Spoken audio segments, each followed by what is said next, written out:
vai contribuir com a nossa discussão. Então, pastor Luciano, muito bom dia, satisfação falar contigo. 3 a 4 minutos para você fazer aí a sua explanação sobre o seu ponto de vista. Bom dia, pastor Cláudio, bom dia a todos os ouvintes, aos pastores que estão na mesa.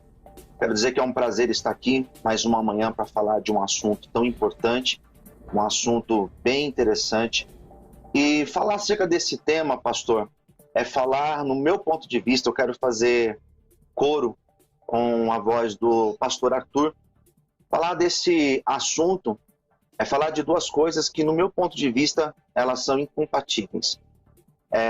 São duas teorias diferentes, são duas teorias que, se nós aprofundarmos uma reflexão nelas, uma reflexão filosófica, nós perceberemos que elas são incompatíveis. Estudando sobre esse tema, eu me lembrei de algumas aulas de filosofia que eu tive na faculdade. E uma das tentativas de trazer um diálogo acerca deste assunto foi Santo Agostinho. E Santo Agostinho, uma das propostas que ele coloca é a proposta das razões seminais. O que seriam essas razões seminais?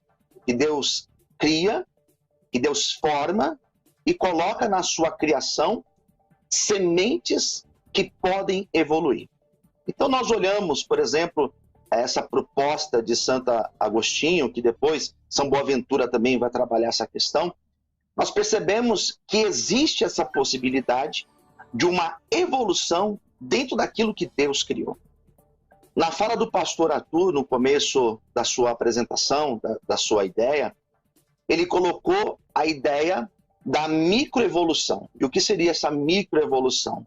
É a evolução que ocorre dentro da mesma espécie, isso é importante dizer, e essa evolução ocorre e ela é micro, ela acontece de fato.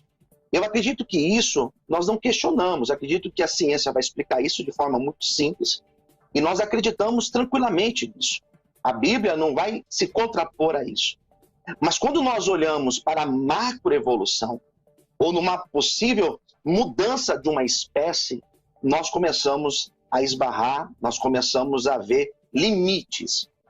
Então a ciência, ela tem um papel, nós não desconstruímos a ciência, nós não desconstruímos a razão. Uma das obras de João Paulo II, ele vai dizer que para nós voarmos bem longe, nós precisamos de duas asas. E essas duas asas, ele coloca fides e ration, ou seja, a fé e a razão. Então nós não desconstruímos a razão. Não acredito que quando Deus cria um homem, deu a ele a razão, ele deu para depois a gente colocar de lado. Não creio nisso. Mas eu vejo que quando nós olhamos para essa temática, nós esbarramos nesses limites, né? Então a ciência, ela não vai trazer uma razão, ela não vai trazer uma explicação para tudo nesse sentido. Eu percebo que aqui nós encontramos um ponto de fé. E a Bíblia, ela vai apresentar a forma que foi criada. Então, se a gente percebe o homem da maneira que ele foi criado, nós percebemos que esse homem foi criado perfeito, ele foi criado dentro de uma ordem de Deus, de uma perfeição de Deus.